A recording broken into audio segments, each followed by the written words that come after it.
Another car I've never seen before, the Adux Apex AP0, kind of triangular triple displays there. New concept car from Mercedes, the Vision 5. This is awesome. They gotta make one of these. It's kind of like a Sprinter van on steroids. Very interesting. What do you guys think? Well, guys, I can't believe it, but Monterey Car Week is over. But that means it's time for Pebble Beach. And my favorite part of Pebble is actually a free area that anybody can go to called the Concept Lawn, where we've got the latest and greatest supercars and hypercars on the practice putting green at Pebble Beach Golf Course. So how cool is this? Well, I love the color on my Blackwing. New for 2026 is a special program, kind of like McLaren MSO, where you can do basically limitless amount of colors on the exterior and interior. I'm super jealous. Mercedes always has a really cool area outside of Pebble Beach that's free to view. Let's go ahead and check out the Maybach house. Look at the wheels on this Maybach SUV. In case you didn't know it was a Maybach.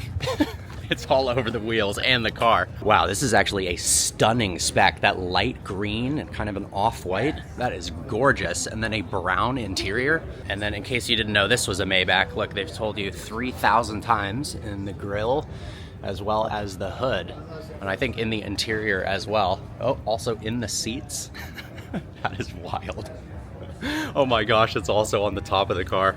One of my favorite cars, the Mercedes McLaren SLR Sterling Moss, one of the OG windshieldless cars. This thing is absolutely insane, done in collaboration with McLaren. Those side exit exhausts, those are the windshields. They're like an inch tall, and this entire passenger seat is covered for better aero. This car is awesome. Look at this, a new concept car from Mercedes, the Vision 5. Not used to seeing kind of a minivan style concept car. There is so much chrome on this. Look at that, the headlights are Mercedes emblems. That is actually way cool. Inside of the Vision V now, look at that massive display, those lie down lounge style seats, the see-through armrest. This is awesome. They gotta make one of these. It's kind of like a Sprinter van on steroids. All of the bar components there, and then get a load of how fancy the see-through speakers are that are illuminated. That is epic. The legend himself, Forrest Jones, making some content.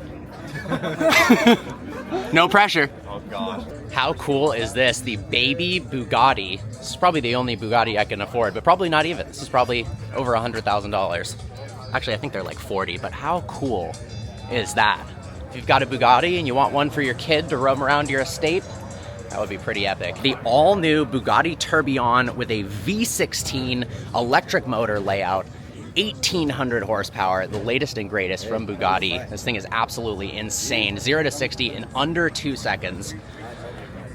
I hope to get behind the wheel of one of these when they reach productions. 8.3 liter V16. Mercedes' newest full electric concept car with 6 taillights. Look at those aero discs on the wheels.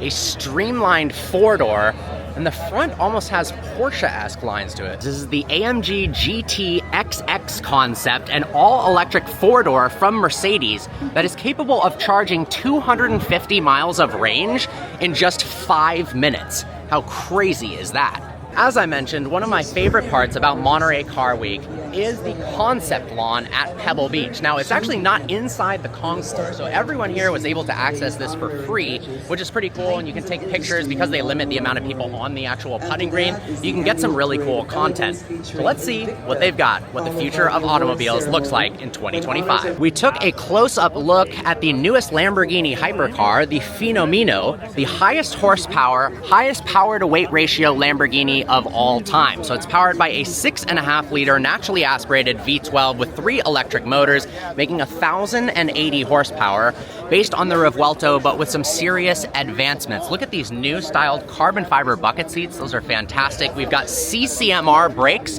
which is basically race car technology for the road. The front end has an S-duct in it for more downforce without increasing drag, based on the Huracan GT3. And if we come around to the side of the vehicle, it's got stylistic elements from the Asenza SC V12. I love the side profile of this. It honestly kind of has Countach vibes, especially with this massive vent right here. And I love that roof scoop and rear deck lid. Here's a car I've never seen before, the Bovensiepen Zagato. Based on a BMW M4, it's got a full carbon fiber body, Get a load of the interior that took hundreds of hours to design. Really gorgeous leather. Power has been boosted to 611 horsepower.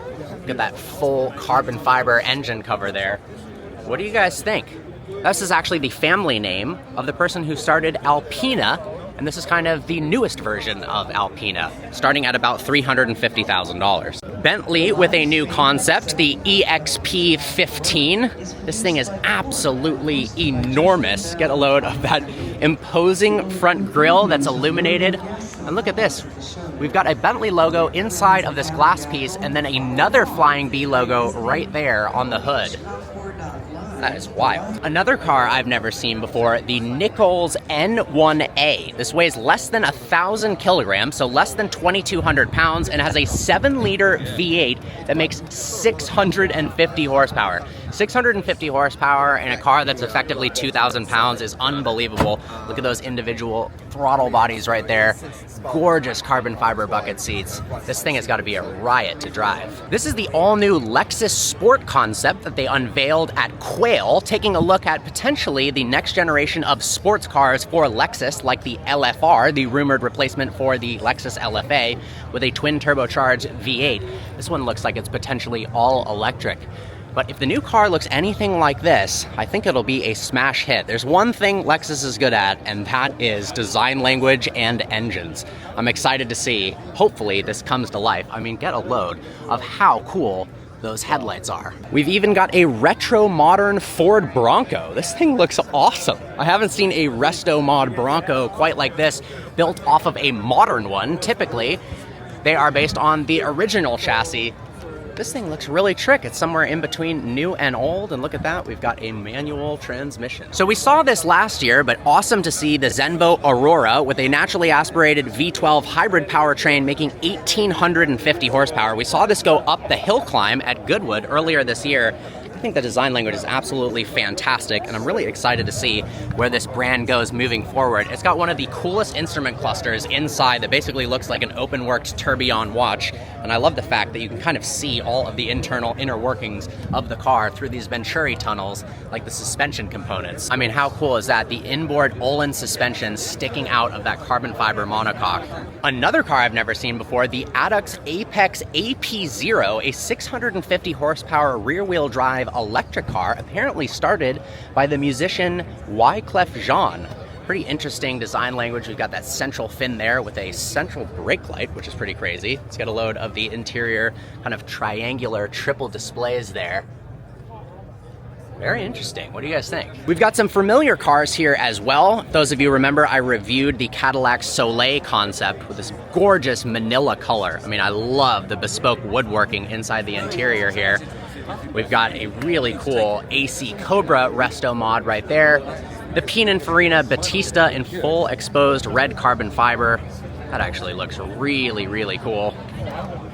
And then we've got a Lucid Gravity kind of off-roader version, a Karma over here, and then the baby Valkyrie, the Aston Martin Valhalla. One of my favorite looking modern hypercars. This is an interesting one. Is this a hypercar or is this a supercar? Let me know in the comments section below, because it does sit below the Valkyrie, but it is very expensive and very, very fast. And then we've got the Touring Superleggera. We saw this last year, but it's just absolutely gorgeous. I believe based on the Ferrari 550 manual transmission V12. Look at that gated manual gearbox. And some absolutely gorgeous looks. Inside the Brabus area now, and this car behind me is $1.3 million. It makes nearly 1,000 horsepower and is fully exposed carbon fiber. It actually looks really cool. Green carbon is pretty rare, and all of the carbon fiber weaves flow together really nicely. What do you guys think? Is it worth $1.3 million? The Pebble Beach Concours takes place on the 18th fairway at Pebble Beach Golf Course. One of the most, if not the most iconic golf courses in the world. So to have some of the most expensive cars in the world and a curation of some of the coolest automobiles out on the golf course is a really, really special thing. Every year, I'm so envious of the houses on the 18th hole. As a golfer and car enthusiast, that would be the ultimate dream. This house might actually be my favorite on the course, and you know you've got an expensive house when you literally have a hula hoop in your front yard that's probably worth $1 million. So by the 17th green at Pebble Beach, they always have an awesome curation of cars, usually all of the same models. So this year, we've got a ton of AC Cobras. I have never seen even close to this many Cobras next to each other. Look at that cute little dog getting shade underneath that side exhaust pipe. How cool is this? I've driven a Superformance Cobra, which is kind of a very, very high-end replica of one, but I would love to drive an original 427 Cobra. It's got to be a wild driving experience with basically you're hanging halfway out the car with no seatbelts and a lot of power. Something I've never seen at the Pebble Beach Concours is a Formula One display, and they have a ton of them out here right on the water. Look at this Red Bull Formula One car next to Mercedes and McLaren. Seeing all of these modern Formula One cars next to each other is pretty darn cool. And then farther down, we've got some more vintage ones. The MP4-4 owned by the Audrain collection. Beautiful McLaren Formula One car. Look at the Google sponsorship, like the Google Chrome logo on the wheels. That actually looks super trick. Mercedes-Benz F1 car. Look at the frontal arrow. This element right here at the front, I don't know if I've ever seen that before. That is crazy. Kill the rear wings. Oh my gosh, look at that front splitter. Antonio from the Audrain collection. Good sir. Can you tell me a little bit about this masterpiece? So this is the 1988 McLaren MP44, and Prost and Senna in that era had one of the most incredible rivalries in Formula One history.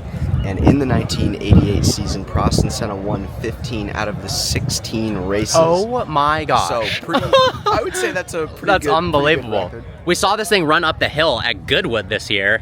Yeah. It sounded absolutely nuts. Sounds wild, and it was cool because Prost actually was able to get back in the seat of his car and drive Yeah, his that's car. wicked. This specific chassis won 3 Grand Prix in '88. Wow. Including the Monaco Grand Prix, where Senna happened to be leading that race. They radioed him to slow down because he was so far ahead. He got distracted. He hit the wall. Prost ended up winning the race with this exact car. No way. So pretty cool. Pretty cool. That is awesome. Yeah. Thank you. It's pretty cool to see this brought out here, especially amongst all the historic F1 cars. You think you have a short shift kit? Look at this. It moves like a 1/4 inch. That is wild. Look at this. All the major champion winners at Pebble Beach for the US Open. This is pretty cool. We got 2000 Tiger Woods, 15 under. Ferrari always has a really cool free to access area as well. Let's check out some of the cars. Apparently there are a ton of SP3s. Oh wow, we've got an 812 Competizione Aperta next to a Daytona SP3. But there's some SP3 specs I have never seen before. Look at this blue and red one. That is a crazy spec. Another Competizione Aperta. All of the best modern Ferraris next to each other. Another competition. That is crazy. I love this spec as well. And then this is actually first time seeing a buddy of mine's SP3 in full exposed red carbon fiber, owned by the RM collection. This thing is wicked. Look how small the carbon fiber weave is. That looks nuts. This is an absolutely stunning spec as well. Green with gold wheels. Look how big that exposed carbon fiber side skirt is. That is wild. And then a massive display of F50s and F40s next to each other. This is one heck of a gathering. Beautiful Enzo. Triple layer yellow LaFerrari. LaFerrari Aperta. One of 70 cars. These things are worth a pretty penny. Gorgeous 288 GTO. Another F40, F50, Formula One car. I mean, this is overwhelming. Well, guys, I can't believe it. Monterey Car Week is over, and we have to wait a full year for the best week of the year again. I hope you enjoyed the videos. Like always, please browse the channel and subscribe. I look forward to seeing you next video.